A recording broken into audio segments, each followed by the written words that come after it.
Guys, initial review ng 361-degree One Motion 2. Bagong-bago po ito ngayon guys, and nagulat ako.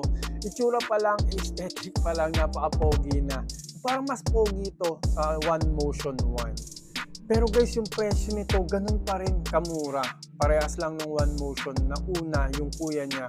And ang kagandahan, parang mas high-tech na to. May arch support yan, ayan o.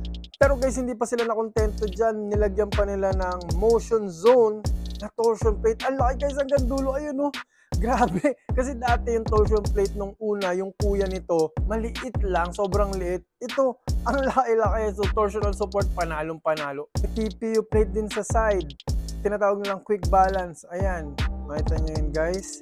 So, mga lateral movements nyo, mga side to side, jab step, euro step, panalong-panalo ito. And, higit sa lahat, syempre, Quick-Tech na foam. Full length po yan guys. Ayan o, hanggang dulo. Grabe, ginagamit ito sa mga pinakamamahal na sapatos. Tapos ginamit nila dito sa budget shoes. 2,000 pesos lang to guys. Ginamit nila yung premium foam nila. OMG.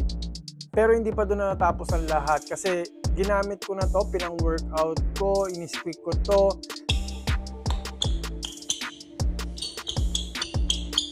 Guys, itong traction niya na solid rubber outsole, panalong-panalo. Napakakapit, malalaki yung grooves, solid na solid. Kaya feeling ko kahit outdoor, sa tingin ko kahit outdoor, kayang-kaya nito. Malalaki naman eh, oh.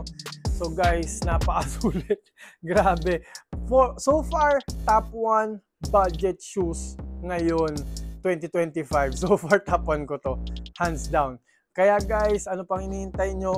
Marami pang colorway, mismatch pa yan. Nandyan sa Yellow Basket, i-click nyo na, check nyo now na.